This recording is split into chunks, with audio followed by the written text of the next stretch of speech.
Bonjour les petites âmes en éveil. Alors aujourd'hui, je voulais parler d'un sujet, je voulais parler de l'activation de votre pouvoir personnel.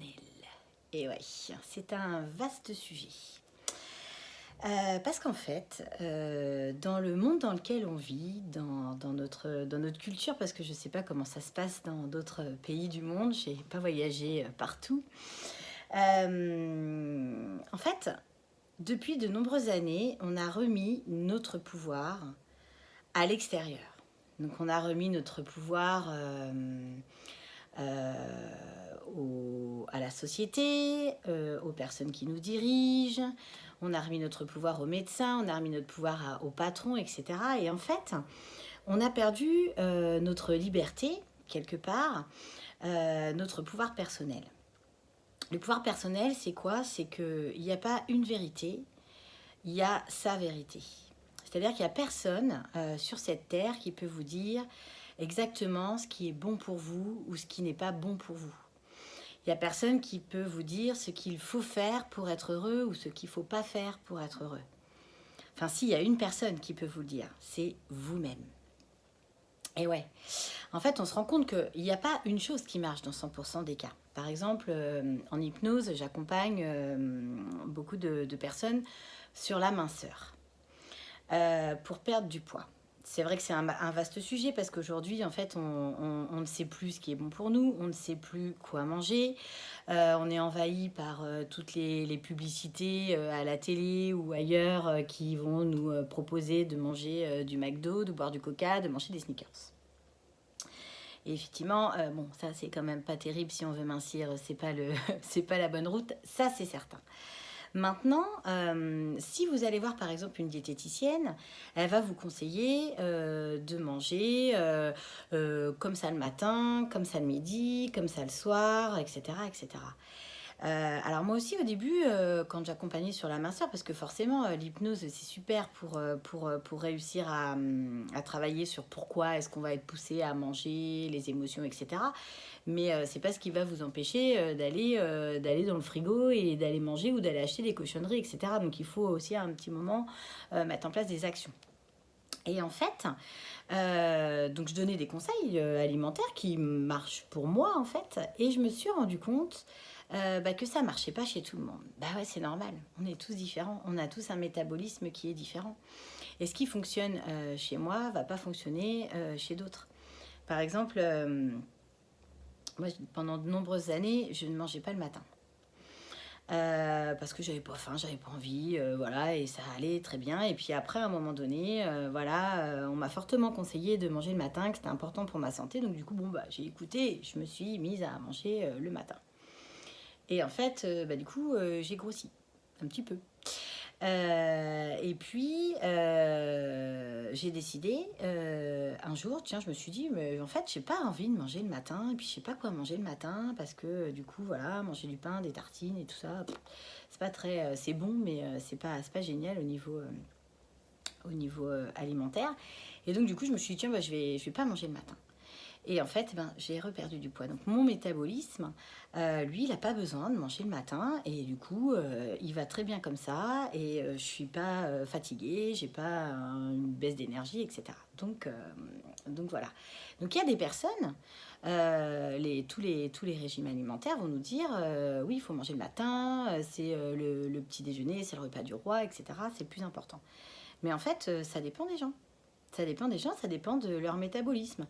Alors d'un côté, il y a ceux qui vont dire le petit déjeuner c'est plus important, puis de l'autre côté, il y a ceux qui vont être défenseurs des jeûnes intermittents et qui vont dire bah non justement si vous ne mangez pas pendant un certain nombre d'heures, vous mettez votre organisme au repos et c'est positif. Donc en fait, il n'y a pas une chose qui va fonctionner plus qu'une autre. Après, voilà, moi je suis assise toute la journée, je n'ai pas une dépense physique extraordinaire. C'est pas la même chose si voilà, j'étais charpentier et que je portais des charges lourdes toute la journée, que je travaillais dehors, etc. Certainement que là, le matin, c'est conseillé de manger. Donc j'ai pris cet exemple pour vous montrer que le pouvoir personnel, c'est vous qui l'avez. Et en fait, aujourd'hui, on est tellement dans la partie consciente, dans le mental, et tout est surstimulé. C'est-à-dire qu'à l'école, va être que là-dedans. C'est-à-dire que on va récompenser les personnes qui vont apprendre par cœur, qui vont bien retranscrire leurs cours, etc. Mais ça, en fait, c'est une forme d'intelligence. C'est une intelligence, du coup, voilà, raisonnable et logique. C'est la partie analytique de nous-mêmes, donc c'est la partie consciente de nous-mêmes. Sauf que la partie consciente de nous-mêmes, c'est 10% de ce que l'on est. Alors que la partie inconsciente, c'est pas la partie inconsciente dans le terme qu'on peut imaginer, c'est-à-dire que je fais n'importe quoi, etc. Non, c'est la partie subconsciente, c'est la partie que l'on ne voit pas. C'est un peu comme l'iceberg, en fait, c'est la partie immergée de l'iceberg. Mais la partie immergée de l'iceberg, elle est là, elle est bien là, et elle a tout son sens. Et donc, du coup, la partie inconsciente, c'est une forme d'intelligence qui est plus dans l'imaginaire, dans l'émotionnel, dans l'intuitif, etc. Et cette partie-là, c'est 90%, et c'est aussi le patron de notre corps. Et cette partie-là, c'est 90% de ce que l'on est. Donc, tout mettre dans les 10% qui sont le raisonnable, le logique et l'analytique, c'est nous limiter. Et en fait, le monde dans lequel on vit, moi je trouve qu'il nous limite en fait. Il limite les enfants dès le plus jeune âge, ce qui fait qu'en fait, on n'est plus du tout à l'écoute de ce qui est bon pour nous, de ce que l'on veut vraiment. Et en fait, on est dans un il faut, je dois, et on va, comme on ne sait plus, comme on est perdu, parce qu'on n'est plus à l'écoute, et qu'on peut écouter, on peut entendre tout et son contraire dans les 5 minutes, c'est normal, il n'y a pas une vérité, il y a autant de vérités qu'il y a d'êtres humains en fait. Et donc, on a remis notre pouvoir personnel aux autres. Et comme nous, on ne sait plus trop, parce qu'on a peur de rentrer à l'intérieur et de savoir ce qui est bon pour nous, et bien du coup, on fait les choses en mode un peu pilotage automatique, mais finalement, on ne choisit plus. Et du coup, ce qui est important pour trouver le bonheur, et puis bah, du coup, c'est là où mène le chemin de l'éveil, c'est pour se reconnecter à ce pouvoir personnel. Parce que finalement, on a en nous toutes les ressources, toutes les forces pour faire tout ce que l'on veut. Ce que l'on veut vraiment, on l'obtient toujours. Il suffit pour ça d'avoir la foi, d'en être convaincu, d'avoir envie, bien entendu. Mais tout est possible. Je prends un exemple que j'utilise souvent en consultation. Il y a une personne, je ne sais pas son nom, je ne sais plus, qui a traversé la Manche à la nage, sans bras, sans jambes. Lui, clairement, il n'était pas parti gagnant dans cet exploit, en fait. Eh bien, il a réussi, parce qu'à un moment donné, il s'est dit qu'il allait y arriver, qu'il avait envie, il a tout mis de son côté, il a forcément, du coup, utilisé des moyens technologiques, mais il a tout mis de son côté pour y arriver, et sa détermination a fait qu'il a réussi. Donc en fait pour vous c'est pareil, c'est-à-dire que si on est je prends un exemple, on va chez le médecin parce que on n'est pas très bien, parce que émotionnellement on est triste, etc. Qu'est-ce que va faire le médecin? Il va pas nous écouter, il va pas essayer de nous dire voilà, de nous tourner vers une thérapie. Alors il y en a certains, hein, j'en connais, mais bon, c'est quand même pas la majorité. Et donc, qu'est-ce qu'on va faire? On va donner un antidépresseur. Alors bah oui, c'est sûr, hein, c'est de la chimie, donc du coup on prend l'antidépresseur, ça bloque toutes les émotions négatives, mais ça bloque aussi les émotions positives, et du coup après forcément, on va rien ressentir. Mais dès qu'on va arrêter le traitement, si un jour on l'arrête, eh bien qu'est-ce qui va se passer? Ça va revenir, parce qu'en fait, ça c'est juste déconnecter l'alarme en fait. Et aujourd'hui on est dans une médecine ou dans une approche où on va traiter le symptôme, mais on ne va pas traiter la cause. Alors qu'il y a toujours une cause qui est profonde. Et en fait, vraiment, ce qui est important, c'est de retrouver cette force et ce pouvoir personnel. Ce que vous pensez, c'est juste. Alors, il y a aussi autre chose, c'est-à-dire que il y a toujours, voilà, il y a toujours deux voix en fait. Hein. Il y a la voix dans notre tête, il y a la voix de l'ego, et puis il y a la voix du cœur, de l'âme. En fait, la voix de l'ego, c'est la voix qui va nous envoyer des peurs, etc., qui n'aime pas qu'on sorte de notre zone de confort. Et puis, il y a la voix du cœur, la voix de l'âme, la voix de l'intuition. Et c'est là, en fait, où sont tous nos pouvoirs. C'est là où on sait exactement ce qui est bon pour nous. Et donc, il y a des moyens justement d'arriver à déconnecter le mental, cette partie plus, plus analytique en fait, et de se connecter avec qui on est vraiment, son âme, son cœur, de manière à pouvoir prendre les décisions, la décision qui est bonne pour soi-même. Et ce qui est bon pour moi n'est pas bon pour vous, par exemple. Ou pas forcément, ou en tout cas pas tout. Donc voilà ce qui est important.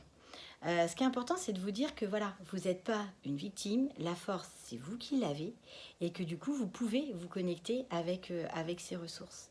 Et le chemin d'éveil, eh ben, c'est ça en fait, c'est d'aller se reconnecter avec ces ressources, de se dire, ben, si j'ai envie de ça, si je pense ça, c'est possible, et même si on me dit que ça ne l'est pas, eh bien, si ça l'est, il y a toujours un moyen pour atteindre ses objectifs. Hein, la personne qui n'a pas de bras, pas de jambes et qui va faire un exploit en traversant la Manche à la nage.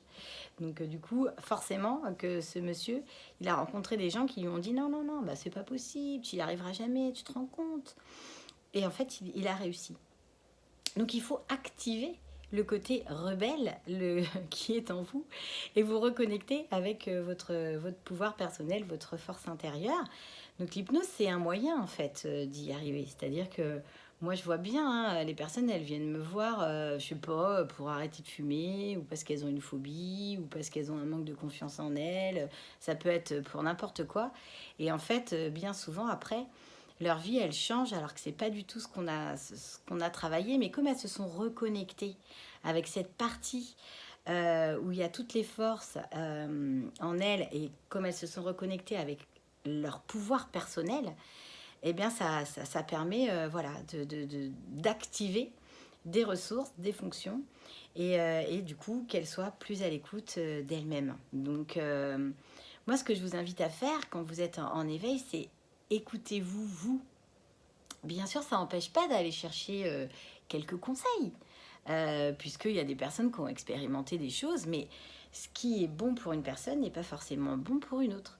Moi, ce que je vais vous conseiller de faire, par exemple, c'est plus un témoignage où je vous dis, voilà, moi, ça a bien marché pour moi et j'ai apprécié, mais ça ne veut pas dire que ça va marcher pour tout le monde et que c'est la route pour tout le monde.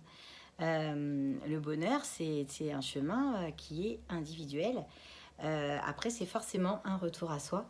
Et pour être heureux, il faut s'écouter soi-même. Parce qu'il y a aussi des personnes qui vont, notamment des personnes aussi qui sont en chemin d'éveil, et qui vont toujours aller chercher des conseils. Donc, ils vont aller voir un naturopathe qui va leur dire quelque chose, et puis, ah ouais, c'est ça.